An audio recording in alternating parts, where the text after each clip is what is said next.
추석이 되었습니다. 이 설날이나 추석, 우리 민족에게 가장 큰 명절인데 설날, 추석, 이 명절, 이 명절이다라고 하는 것은 일종의 민족적인 축제입니다. 우리나라뿐만 아니라 외국에도 그 나라, 그 민족만이 지키는 고유한 축제들이 참 많습니다. 옛날 같으면은 그 시골 같은 경우에 이 추석이 되면은 동네가 좀 시끌벅적합니다. 농악대가 항상 돌아다니고 어디선가 풍악이 들려오고 그 널뛰기를 하고 윷놀이를 하고 뭐 저희가 자란 지역 같은 경우는 그 차전놀이라고 하는데 차전놀이 큰 통나무에 사람 태워가지고 와 달려가는 그것들을 제 시골 그 학교 운동장이나 혹은 공설 운동장에서 했어요. 그 추석 그러면은 굉장히 시끌벅적합니다. 설날 같은 경우는 이제 추석을 잘 못했는데 추석은 이제 계절적으로 참 좋은 계절이니까 이 동네 잔치였던 그런 기억이 납니다. 동네 잔치. 고대 사회에서는 신에게 제사 지내는 날이 바로 이 축제 날입니다. 축제 날. 막 먹고 마시고 떠들고 춤추고 놀고 하는 그날이 신에게 제사 지낸 날이에요. 출애굽한 이스라엘 백성들이 시딤이라고 하는 곳에 머물러 있을 때 바로 그런 날이 왔습니다. 그래서 모압 여인들이 그 이스라엘 남자들 초청해서 같이 먹고 마시고 그런 일을 했다. 그렇습니다. 25장 앞절부터 보면은 그 나옵니다.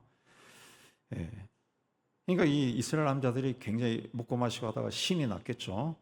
그래서 이 아름다운 모압 여인들이 그 하라 그러니까 모압 신에게 절까지 했다. 그래서 그 모습을 보고 하나님이 진노하셔서 전염병이 돌아서 2만 4천 명이 죽습니다. 출애굽했을 때 이스라엘의 작은 지파의 숫자, 장정들 숫자가 한 2만 내지 3만 명 됩니다. 작은 지파는. 굉장히 많은 사람이 죽은 거예요. 굉장히 많은 사람이. 근데 그때 이 비느하스라고 하는 사람에 의해 가지고 이 하나님의 진노가 그치는 그런 역사가 일어났습니다. 자, 비느하스는 그 아론의 손자다. 아론은 제사장이죠. 그러니까 레위 지파입니다. 근데 원래 레위 지파는 축복받지 못한 지파입니다. 야곱이 죽기 전에 자기 12아들을 축복했는데 그때 축복하지 않았던 두 아들이 둘째 시몬과 셋째 레위입니다. 레위. 아버지는 하나님께서 가정의 머리로 세운 자입니다. 근데 아버지의 저주는 하나님이 하신 것과 같습니다. 그렇기 때문에 아버지는 아무리 화가 나도 자식들에게 함부로 말하면 안 됩니다. 말한 그대로 이루어져요. 그래서 가정적으로 조금 시끄럽고 문제가 있는 집들 보면은 아버지가 함부로 말하는 그런 가정이 많아요. 아버지 저주는 그대로 이루어집니다. 그때 아버지들은 굉장히 조심해야 돼요. 근데 왜 이 두 아들 시몬과 레위는 아버지로부터 축복받지 못했을까? 야곱이 이제 세겜에 이르렀을 때 외동딸 디나가 놀러 갔다가 그 성의 족장 아들 세겜에게 성폭행 당합니다. 그러자 세겜의 아버지가 야곱을 찾아와서 뭐 이왕 이렇게 됐으니까 자기 아들과 당신 딸 결혼시킵시다. 그렇게 말합니다. 그러나 야곱의 아들들은 할례받지 않은 사람들과 우리가 누이를 주는 결혼을 할 수 없다. 결혼하고 싶으면 할례를 받으시오. 그랬습니다. 그래서 세겜의 남자들이 다 할례를 받습니다.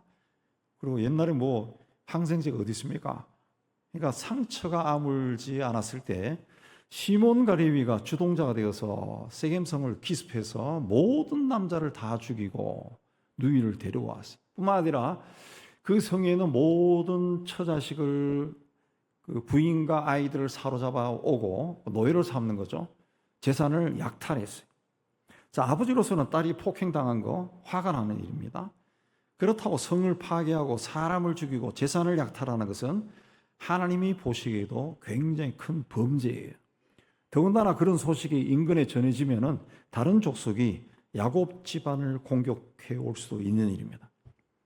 그러면 별다른 힘이 없는 야곱 가문이 위기에 처할 수도 있어요. 그래서 성경에 보면은 야곱 가족들이 그 성을 떠나갑니다. 그러나 세월이 흘러도 집안이 망할 뻔했고 하나님께 큰 죄를 지었던 그 사건을 야곱은 잊을 수가 없어요. 그래서 죽기 전에 유언할 때 두 아들을 내가 그들을 야곱 중에서 나누며 이스라엘 중에서 흩으리로다 그랬습니다. 실제로 시몬과 레위 지파는 가나안 땅에 들어갔을 때 땅을 제대로 분배받지 못해. 시몬 지파는 유다 지파의 땅 한 기퉁이에 흩어져서 살게 되고, 레위 지파는 아신 대로 여러 지파에 흩어져서 살게 됩니다. 그런데 이스라엘 백성들이 출애굽한 후에 2년째 되었던 해와 40년이 되었을 때 두 번 인구 조사를 하는데, 시몬 지파는 출애굽한 후 2년째와 40년 후에는 시몬 지파는 인구가 반으로 줄어들어요. 근데 레위 지파는 1000명 정도 늘어납니다. 이 장정들 숫자만. 그리고 레위 지파는 이스라엘 12지파의 제사장이 돼요. 제사장 지파가 된다는 거죠. 왜 이런 차이가 생겼을까? 시몬 지파에서는 저주를 축복으로 바꿔 놓을 만한 인물이나 사건이 없었습니다. 그러나 레위 지파에게는 이 저주를 축복으로 바꿔 놓을 만한 인물과 사건이 있었다는 거죠. 레위 지파는 어떻게 저주받은 가문을 축복의 가문으로 바꿨을까? 첫째는 하나님이 무엇을 기뻐하고 싫어하는지 분명히 알았다는 거죠. 이스라엘 백성들이 이방 여인들의 신을 섬기고 그들과 음행하니까 하나님이 진노해서 전염병을 뿌렸습니다. 그래서 수많은 사람이 고통을 받고 죽어가고 있습니다. 한편에는 장례를 치르고 있을 거예요. 그렇게 괴롭고 고통스럽고 사람들이 슬피 울고 있을 때 시몬 지파의 한 지도자가 그 비극을 외면하고 자기가 좋아하는 이방 여인을 데리고 장막으로 들어갔다 그랬습니다. 그 모습을 보고 비나스가 두 사람을 따라 들어가서 두 사람을 창으로 찔러 죽였어요. 그런 일이 일어나자 마치 하나님께서 그렇게 하기를 기다렸던 것처럼 연병이 자손들에게서 백성들 사이에서 그쳤다. 8절에 그랬습니다. 그걸 보면은 하나님이 마치 누군가 나서서 백성들의 죄를 제거하기를 기다리신 것처럼 보입니다. 하나님은 이스라엘 백성들에게 율법을 주실 때 내가 거룩하니 너희도 거룩하라 그랬습니다. 비나스가 죄를 범한 두 남녀를 창으로 찔러 죽이자 연병이 바로 끝났다는 것은 그만큼 하나님께서 하나님의 백성들은 거룩하게 살기를 간절히 기다렸다는 뜻입니다. 예. 세상에서도 이 벌받고 심판받고 감옥에 가고 하는 것은 죄 때문에 가는 거예요. 죄 때문에. 성경에서도 이 죄로 인해서 하나님의 심판이 오고 하나님의 징계가 오고 벌이 옵니다. 벌을 받습니다. 그런데 하나님은 이 죄를 지은 사람이 죄를 깨닫고 스스로 죄를 없애고 또 스스로 죄에서 떠나야 심판을 거두십니다. 예. 우리가 회개라고 말을 많이 하는데, 회개라고 하는 것은 내가 어떤 잘못을 저지르고 죄책감을 느끼고 반성한다, 그 수준이 아닙니다. 죄의 원인이 되는 것을 완전히 뿌리 뽑는 거예요. 깨끗이 씻어버린 거예요. 다시는 죄를 범하지 않도록 뼈를 깎는 노력을 하고 희생을 하는 겁니다. 이전에 더럽고 추악한 생각이나 말이나 행동을 완전히 단절하는 거예요. 완전히 단절. 그게 온전한 회개입니다. 그렇게 깨끗이 씻어졌을 때 하나님의 축복이 임한다는 거예요. 그래서 하나님께서 11절에 비나스가 내 질투심으로 질투하여 이스라엘 자손 중에서 내 노를 돌이켜서 내 질투심으로 그들을 소멸하지 않게 했다 그랬습니다. 그러나 가만히 있었으면 이스라엘 백성들이 다 죽을 뻔했다는 거죠. 그들을 소멸하지 않게 했다 그랬습니다. 비나스가 하나님의 질투심으로 하나님의 마음을 알고 그 죄를 끊었기 때문에 하나님의 진노도 하나님도 진노를 거뒀다는 거죠. 이 진노를, 이 질투, 오늘 말씀 나오는 질투를 히브리어로 킨아. 이 한글로는 이 킨아라와 단어가 구약과 신약에도 여러 번 나오는데 질투 혹은 열심으로도 번역했습니다. 영어 성경도 똑같이 질투와 열심으로 번역이 되어 있습니다. 근데 원래는 똑같은 단어입니다. 똑같은 뜻이에요. 그런데 질투가 왜 일어나느냐? 열심이 있기 때문이라는 거예요. 열심. 내가 어떤 사람을 굉장히 사랑해. 근데 이 사람이 다른 사람을 바라봐. 그럼 질투가 나는 거죠. 예. 근데 하나님의 질투는 인간의 질투와 다릅니다. 인간의 시기 질투는 죄예요, 죄. 근데 하나님의 질투는 하나님께 속한 소중한 것을 지키고 보호하고 성취하는 하나님의 거룩한 열심이에요, 열심. 그래서 성경에서 하나님의 질투를 하나님의 열심이다, 그렇게도 표현합니다. 네. 그러니까 하나님의 질투는 하나님의 열심이고 하나님의 열심은 또 하나님의 질투라는 겁니다. 자, 이 질투는 하나님의 성품 중 가장 중요한 것 중에 하나입니다.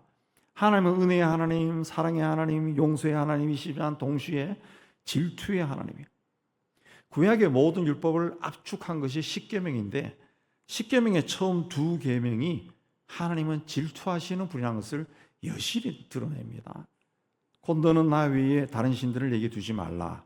너를 위하여 새긴 우상을 만들지 말고 위로 하늘에 있는 것이나 아래로 땅에 있는 것이나 땅 아래 물속에 있는 것에 어떤 형상도 만들지 말고 절하지 말며 섬기지 말라. 나 내 하나님 여호와는 질투하는 하나님이다. 하나님께서 비나스에게 내 질투심으로 질투했다 라고 한 것은 이 사람이 좀 이해하기 쉽게 표현한 거예요. 하나님께서 백성을 그렇게 뜨겁게 사랑한다는 거예요. 그렇게 사랑하는 백성이 하나님께 감사와 찬양과 경배를 돌리지 않고 다른 존재에도 그렇게 하는 거, 그 하나님은 그냥 보지 않는다는 그런 뜻입니다. 비나스는 이 하나님의 마음을 알았습니다. 그래서 하나님이 행하실 일을 대신한 거예요. 하나님께서 비나스가 나의 질투심으로 질투했다라고 하는 것은 비나스가 하나님과 똑같이 생각하고 똑같이 행동했다는 거예요. 똑같이. 그러니까 비나스가 하나님의 손이 되었다는 거예요. 손이 되었다, 도구가 되었다는 거예요. 그래서 하나님의 분노가 그친 거예요. 하나님이 비나스를 통해 가지고 소위 분풀이를 한 거예요. 심판을 한 겁니다. 그러자 하나님의 분노가 그치고 연병이 그쳤다. 그리고 하나님이 그에게 평화의 언약을 주시고 그와 그의 후손에게 영원한 제사장 직분을 주시겠다 그랬습니다. 비나스가 아론의 손자지만은 사실 아론이 금송아지를 만들고 춤추게 한 주동자예요. 그래서 아론도 가나안 땅에 못 들어갑니다. 그리고 아론의 첫째 아들, 둘째 아들은 하나님께 그 다른 불을 들이다가 자식도 없이 죽었어요. 오늘 말씀 7절에 보면은 제사장 아론의 손자 엘르아살의 아들 비나스라고 했어요. 엘르아살은 아론의 셋째 아들입니다. 셋째 아들. 그러니까 이 비나스의 제사장 직분도 왔다 갔다 할 수 있는 그런 직분입니다. 근데 하나님께서 비나스가 하는 것을 보고 내가 너와 너의 후손, 비나스의 후손에게 제사장을 주겠다 그랬어요. 비나스는 레위 지파를 저주에서 축복으로 바꾼 자가 되었지만 시몬 지파의 지도자인 시므리는 자기가 속한 시몬 지파의 저주를 더 악화시킨 자가 되었습니다. 축복하고 저주하는 권세는 하나님께 있습니다. 그러나 축복을 받느냐 저주를 받느냐라는 것은 우리에게 있습니다. 그러면 하나님이 무엇을 기뻐하시고 싫어하신지를 분명히 알고 행동해야 복을 받을 수 있어요. 저주를 받다 해도 복으로 바꿀 수가 있어요. 비나스는 하나님의 백성이 다른 신을 섬기면은 하나님이 진노하실 정도로 질투하는 분이라는 것을 분명히 알았습니다. 그래서 그 하나님의 마음으로 시므리를 처단했어요. 악의 뿌리를 뽑아버린 거예요. 그래서 하나님께서 비나스 가문이 받은 저주를 축복으로 바꿔줬어요. 하나님께서 나를 어떻게 생각하시고 어떤 마음을 보고 계시는지 아는 사람이 하나님의 축복을 받았어요. 그럼 신앙생활 하면서 하나님의 마음이 어떠한지 이 알기 위해 힘써야 됩니다. 이 하나님의 마음을 잘 헤아려서 저주도 축복으로 바꿔버리는 그 믿음의 사람이 되기를 주의 이름으로 축복합니다. 두 번째는 이게 헌신했습니다. 헌신한 것은 철저하게 하나님만 바라보고 살았다는 거예요. 모세가 시내산에 들어가서 40일 동안 하나님 만날 때 이스라엘 백성들은 금송아지를 하나님으로 섬겼습니다. 그 모습을 보고 분노하신 하나님이 모세만 남기고 다 죽여버리려고 했습니다. 그래서 모세가 하나님 편에 선 사람을 뽑아서 송아지를 섬긴 이스라엘 백성 3,000명을 죽입니다. 그때 모세 편에 서서 금송아지를 섬긴 사람이 내 부모건 아들이건 형제건 친구건 이웃이건 다 죽인 사람이 레위 사람. 그 사건 후에 모세가 레위 자손들에게 하나님께 헌신된 자들이다 그렇게 말하고 하나님이 너희들에게 복을 줄 거다 그렇게 말합니다. 모세는 죽기 전에도 이 사건을 언급하면서 레위 사람들은 부모 형제 자녀보다 하나님의 말씀과 언약을 지키는 것을 더 중요하게 생각했다 그런 말을 하며 그들을 축복합니다. 저주를 끊고 하나님의 축복을 받기 위해서는 레위 사람들처럼 하나님 앞에 철저하게 서야 돼요. 하나님의 축복은 구한다고 오는 것이 아니에요. 복 주세요 한다고 해서 하나님이 불쌍해서 복 받아라 그런 거 없습니다. 복을 받을 만한 그릇이 돼야 돼요. 그런데 모세가 이 마지막에 죽기 전에 이스라엘 12지파를 축복할 때 이 시몬 지파는 거기서 이름이 나오지 않습니다. 축복받지 못했다는 거죠. 하나님은 하나님께 잘 보이는 사람, 그러니까 충성한 사람에게 복을 주십니다. 그 후손 1000대까지 복을 주신다 그랬어요. 근데 하나님께 밉보이고 하나님의 질투를 불러일으키는 자들, 하나님을 진노하게 하는 사람은 본인뿐만 아니라 자손 3, 4대까지 저주하신다 그랬어요. 그러므로 복을 받고 살기 위해서는 인간의 생사합을 주장하시는 하나님께 잘 보여야 돼.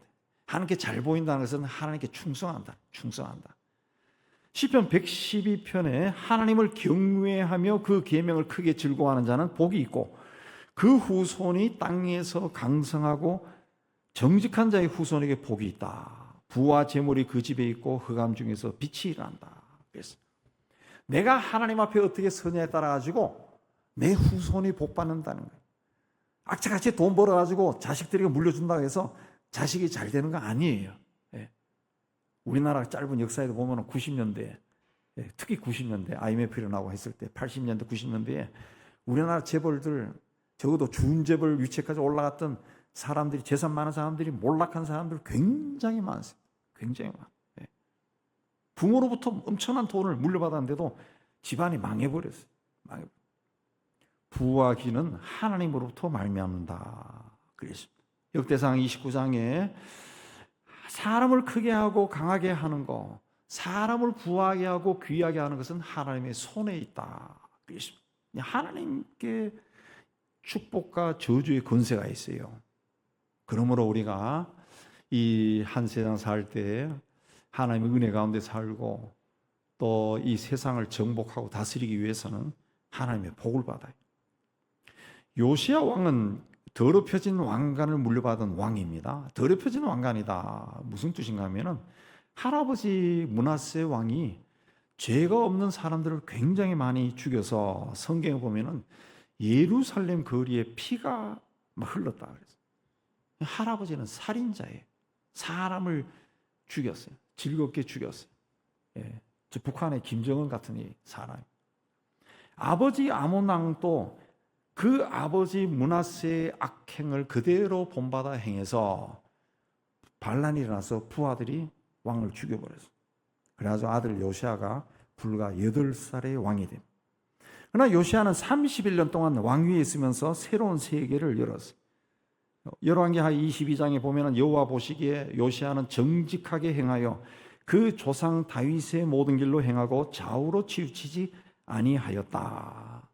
요시아는 아버지나 할아버지를 본받지 않고 조상 다윗을 모델로 삼았다. 아버지나 할아버지의 길로 걷지 않고 하나님을 잘 믿는 다윗 왕의 길로 걸어갔다. 그래서 그는 다윗처럼 성전을 사랑하고 성전을 재건한 일에 힘을 쏟았습니다. 그러다가 하나님의 말씀이 기록된 두루마리를 발견합니다. 그는 두루마리에 적힌 하나님의 말씀을 읽으면서 자기 백성이 하나님의 말씀에서 너무 멀리 떨어져 살았다는 것을 발견하고 통곡합니다. 요시아의 통곡으로, 요시아의 회개로 이스라엘 백성들을 향한 하나님의 진노가 멈췄습니다. 한 사람의 경건한 삶 때문에 한 세대가 저주가 아니라 은총을 누리게 된 것. 나오미는 고향에 흉년이 들었을 때 남편과 두 아들과 함께 모압 땅으로 이주해서 그 땅에 있는 여인들을 며느리로 삼고 행복하게 삽니다. 근데 거기서 남편과 두 아들이 자식도 없이 죽어버렸어요. 그래서 다시 고향으로 돌아가기로 하고 두 며느들에게 진정으로 돌아가라 그럽니다. 그런데 롯이 어머니의 백성이 나의 백성이 되고 어머니의 하나님이 나의 하나님이 되시리라 그렇게 말하며 시어머니를 따라 고향 베들레헴으로 돌아옵니다. 자, 이방인인 룻은 하나님을 믿는 집안에 시집 왔지만 그 집안이 망하는 것을 봤습니다. 이제 시어머니를 따라가면 자기 인생도 그렇게 될지 모른다. 별로 인생 기대할 것이 없어요. 그러나 그 룻은 이전에 이방인이었지만은 근데 하나님을 믿는 집안에 시집 와서 이제 하나님의 백성이 됐어요. 그래서 그 신앙이 들어간 거죠. 그래서 어머니와 함께 베들레헴에 와서 가난하니까 밭에 나가 이삭을 주어서 시어머니를 섬깁니다. 하나님께서 그런 룻을 축복했어요. 그래서 보아스라고 하는 그 지역의 유력한 자를 만나 결혼하게 하시고 그의 후손에서 다윗이 태어나게 했어요. 룻의 선한 마음이 나오미 집안에 임한 비극을 축복으로 바꾼 겁니다. 헌신이라고 하는 것은 그 분에게 삶을 바치는 거예요. 내가 이분에게서 내 삶을 바쳤을 때 내 삶이 어떻게 된다 상관없이 이분에게 삶을 바치고 이분과 함께하는 것이 헌신입니다. 주님의 제자들이 그렇게 헌신했어요. 그들의 헌신 때문에 복음이 온 세상에 전해진 겁니다. 그리고 우리도 하나님의 자녀가 된 거예요. 여러분 뭐 다 아시는 것처럼 19세기 때 그 우리 조선 시대의 그 선교사들이 찍어놓은 사진들 보면은 이게 사람 사는 나라일까 할 정도로 막 형편없어요. 형편없어요. 선교사들이 그 기록한 책들도 코리안 스케치 같은 것도 읽어보면은 그 당시 이 땅의 사람들의 삶이 막 적나라에 드러났는데 이런 땅에 어떻게 살았나 할 정도예요. 그런 땅에 이미 산업혁명이 일어나서 엠파이어 스테이트 빌딩이 들어서고 지하철이 다니는 그런 나라에서 선교사들이 들어온 거예요. 들어와서 자식들은 풍토병으로 죽고 자신의 삶을 온전히 헌신합니다. 그들의 헌신 때문에 우리가 복음을 듣고 하나님 구원받고 하나님의 자녀가 된 거예요. 자녀가 된 거예요. 우리도 주님께 온전히 헌신해. 주님은 주님께 헌신한 자들을 알아보십니다. 그리고 절대로 외면하지 않습니다. 반드시 축복하십니다. 누가 뭐라 그래도 조상은 그런 길을 걸어갔다 할지라도 나는 하나님 앞에 철저하게 헌신해서 저주를 받았다 할지라도 축복으로 바꿔버리는 여러분들이 다 되시기를 주의 이름으로 축복합니다. 세 번째는 하나님이 주신 직분, 하나님이 주신 그 자리, 그 귀하게 여겨야 돼요. 6절에 보면 우리 안 읽었지만 6절에 보면 이스라엘 자손들이 사람들이 죽어서 해막문에서 울 때 시므리가 모세와 백성들이 보는 앞에서 미디안 여인을 막사로 데리고 갔다. 이건 뭘 이해합니까? 이 시므리라고 하는 사람이 그 이스라엘 민족의 지도자인 그 모세를 의식하지 않을 정도로 상당히 파워 있는 사람인 걸 보여주는 거예요. 보통 사람은 겁이 나서 그런 짓을 저지르지 못해요. 시므리가 그렇게 했다는 것은 모세가 보는 데서 갔다라고 하는 것은 굉장히 파워, 굉장히 부유하거나 힘이 있었다는 거예요. 또 고수비라고 하는 여인도 수르라는 미디안 백성의 한 가문의 우두머리의 딸이다. 추장의 딸이. 다른 데 보면 추장의 딸이다. 요즘으로 이야기하면 왕의 딸이라 왕의 딸. 시므리나 고수비는 그 높은 신분에 있는 당시로서는 아주 힘 있는 사람이에요. 힘 있는 사람. 모세도 어떻게 건드리지 못할 정도로 힘 있는 사람이에요. 요즘에도 이 사회적으로 신분이 높은 사람은 이 고소에도 그냥 풀려나요. 잘못 저질러도. 영장 집행하는 것도 쉽지 않습니다. 우리 뉴스에서 다 보지만은 작은 차나 또 뭐 중고차나 뭐 그런 그 보통 차를 몰고 가다가 그 사고가 나면은 즉각 붙잡혀가고 뭐 경찰도 함부로 다루지만은 몇 억짜리 차를 몰고 가다가 사고가 나면은 경찰이 붙잡아 가지도 않아요. 대우해 준다. 이 사람 잘못 건드렸다가 자기가 죽을 것 같다. 그런 세상이 다 그렇잖아요. 이렇게 신분이 높고 힘이 있는 사람에게 모세 앞에서 막 지나갈 때 당신 왜 그래? 그렇게 하면 안 돼. 라고 말하는 사람이 없었다. 보고 있었다. 그 장막까지 들어갔다는 거죠. 자세히 보면은 미디안의 한 여인을 데리고 그의 형제에게 온지라. 다른 번역 성경에 보면은 형제들에게 인사시켰다. 그런 말도 나와요. 굉장히 당당했다는 거죠. 그리고 데리고 장막으로 들어갔다는 거예요. 모압 여인과 음행한 자들에게 하나님의 심판이 임하여 전염병이 돌아와서 수많은 사람이 죽어나가고 있습니다. 그런데 소위 지도자라는 사람이 자신의 지위와 권세만 믿고 이방 여인을 데리고 백성 앞에서 당당하게 돌아다니. 이방 여인 때문에 연병이 돌아 사람들이 죽어가고 있는데 끄리낌 없이 행세한 겁니다. 이 사람은 한 가문의 대표요 지도자입니다. 그런 직분을 가볍게 여긴 거예요. 하나님이 주신 위치와 자리를 멸시한 겁니다. 결국 그는 비나스에게 죽음을 당했습니다. 비나스는 권세 있는 자를 응징했을 때 자칫 잘못하면 자신이 화를 당할 수도 있습니다. 이 권세라는 것은, 힘이라는 것은 혼자만 가진 것이 아니라 그 그룹들이 있지 않습니까? 자기가 화를 당할 수 있어요. 그러나 두려워하지 않고 오직 하나님의 분노로 그를 응징한 겁니다. 말씀대로 비나스는 아론의 손자예요. 영적인 지도자입니다. 네. 영적인 지도자를 할지라도 옛날이나 지금이나 권세 있는 자들에게는 말을 제대로 못합니다. 권력의 눈치를 봐요. 그러나 그는 자신이 해야 할 일을 한 거죠. 이거는 하나님 보시기에 악하다 해서 따라 들어가서 창으로 찔러 죽여버렸습니다. 네. 그래서 하나님이 그에게 그의 하나님을 위하여 질투하여 이스라엘 자손을 속죄하였다. 죄의 뿌리를 제거했다. 그랬습니다. 그래서 하나님의 진노가 그치고 연병이 사라졌어요.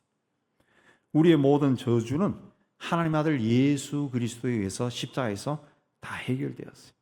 이제 우리도 아브라함처럼 복의 근원이 되었어요. 그런데 예수를 믿고 복 받는 사람이 있는가 하면 복을 소유하는 사람이 있고 복을 누리는 사람이 있지만 그렇지 못한 사람도 있어요. 이미 예수 안에서 우리의 모든 저주가 다 해결되고 아브라함의 복을 받을 수 있게 되는데 왜 사람에 따라 이런 차이가 있을까?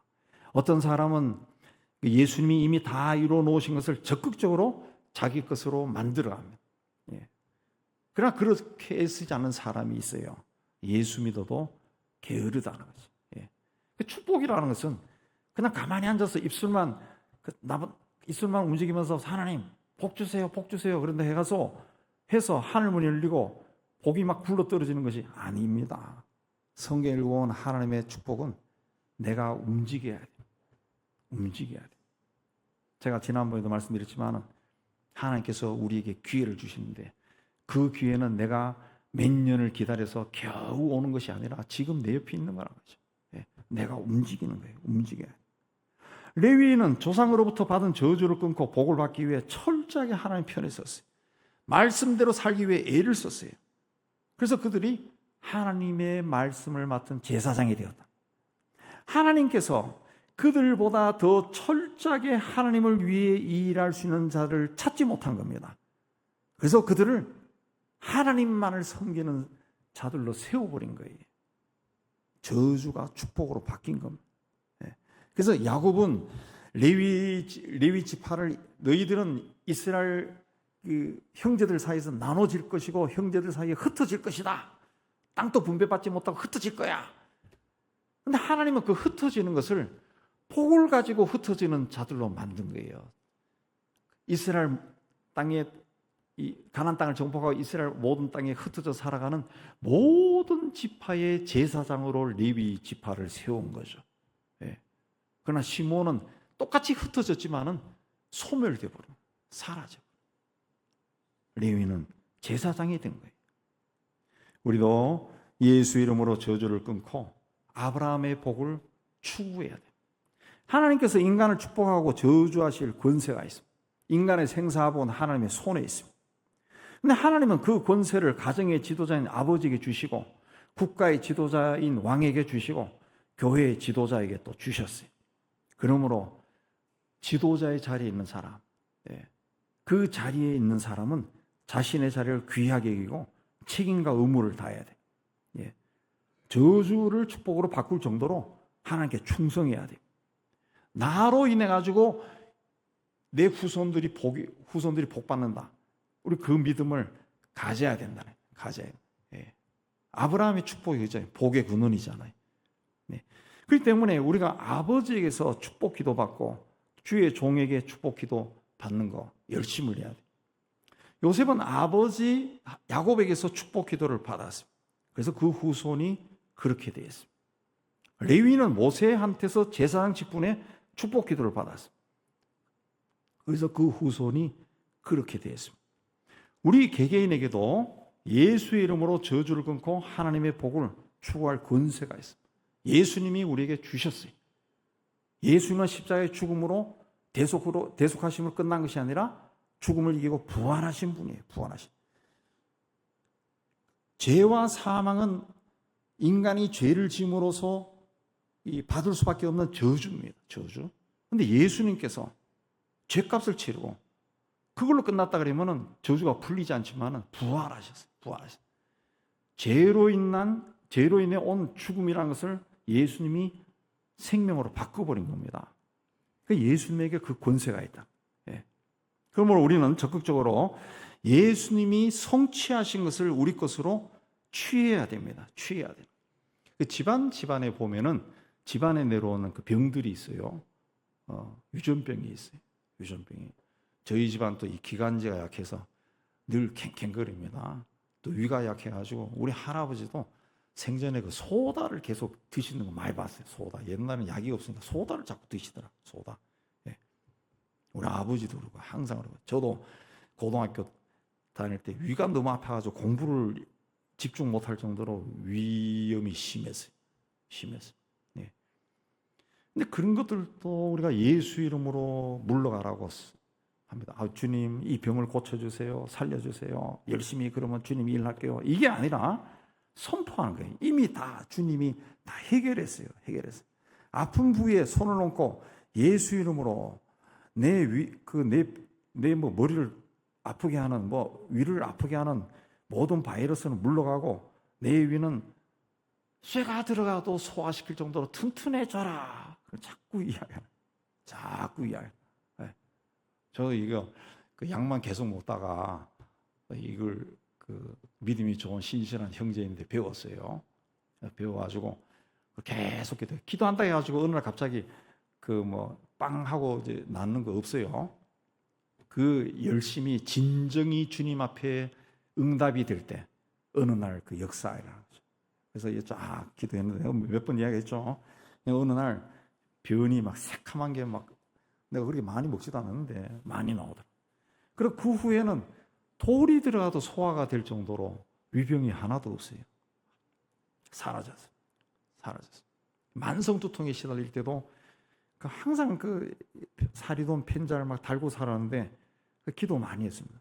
물론 그 의사에게서 고쳐진 것 같은데, 그러니까 어느 날 그 어느 의사한테 가서 내가 이게 있는데 그러니까 그거 별거 아니에요. 그때만 머리 만지고 뚝 하더니 끝나버렸어요.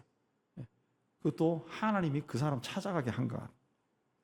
가정이나 경제나 사업을 해방하는 모든 세력, 그것도 예수 이름으로 물러가라고 자꾸 선포해야 됩니다. 그 영이라고 하는 것은 우리 눈에 보이지 않아요. 그러나 하나님이 우리에게 복을 주시고 우리의 삶을 형통하게 하시는 것을 이 악한 영은, 사단의 세력은 굉장히 싫어합니다. 하나님의 영이 임마누엘로 우리와 늘 함께 하신 것처럼 악한 영은 우리를, 성경에 나오잖아요. 삼키려고, 틈만 생기면 삼키려고 호심탐탐 노리고 있다 그랬어요. 우리 걔들도 우리 옆에 왔다 갔다 한다. 왔다 갔다. 그렇기 때문에 자꾸 예수 이름으로 물러가라. 내 사업을 방해하는 요놈들은 물러가라. 물러가라. 자꾸 선포하네. 예수 이름을 자꾸 하는, 예수 이름의 권세가 있다 그랬어요. 예수 그리스도는 십자가에서 모든 저주를 끊고 죽음에서 부활하신 분, 승리하신 분. 이제는 우리가 주 예수 이름으로 우리를 세상에 보내시고 복 주기를 원하시는 하나님의 역사를 방해하는 모든 저주를 끊어야 돼. 악한 마귀의 회방을 끊어야 돼. 끊어야 돼. 네. 제가 언제 말씀드렸지만은 인생이 꼬이고 뭔가 잘할 때, 장낼 때 하나님 왜 나에게 이렇게 하십니까?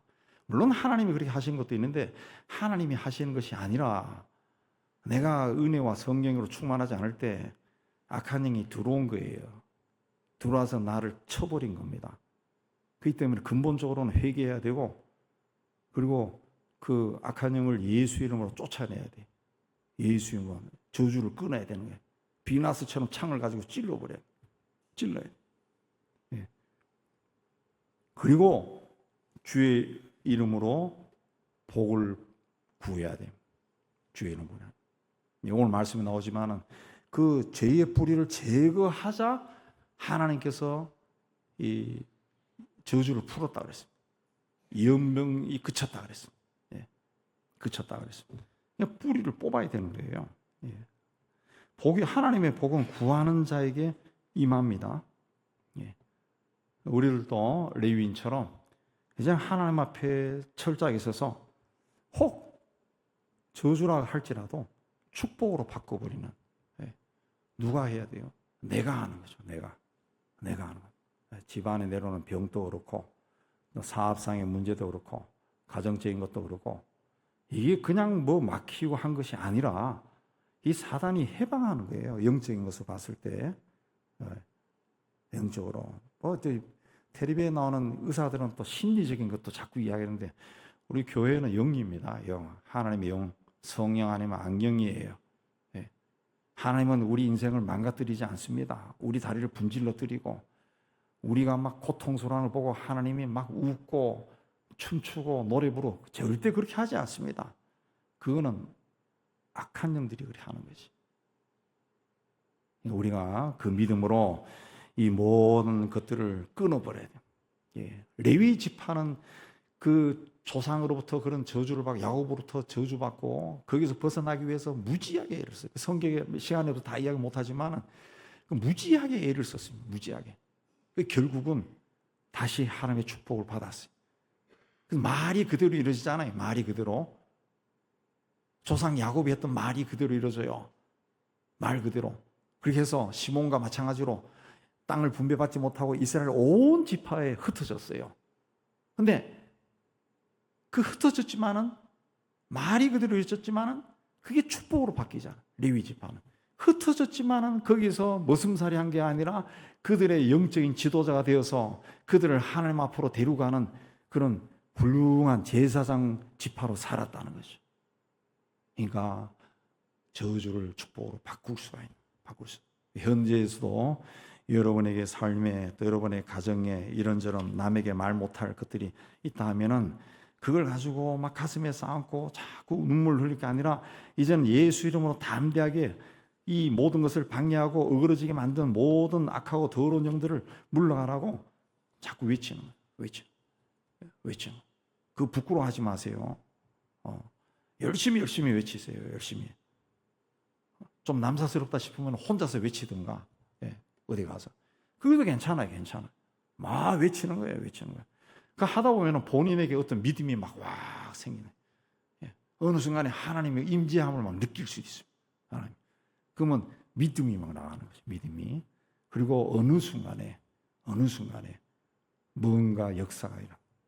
여러분에게 그런 역사가 일어나서 하나님이 이미 주신 복을 받아서 누리는 가문을 세워나가는 여러분이 다 되시길 주의 이름으로 축복합니다. 하나님 아버지, 짧은 인생을 사는데도 괴롭고 힘들고 어려운 일을 참 많이 만납니다. 만날 때마다 눈물을 흘리고 하소연도 하지만은 풀리지 않아서 더 힘이 들고 또 신앙생활에 열심도 사라질 때가 참 많습니다.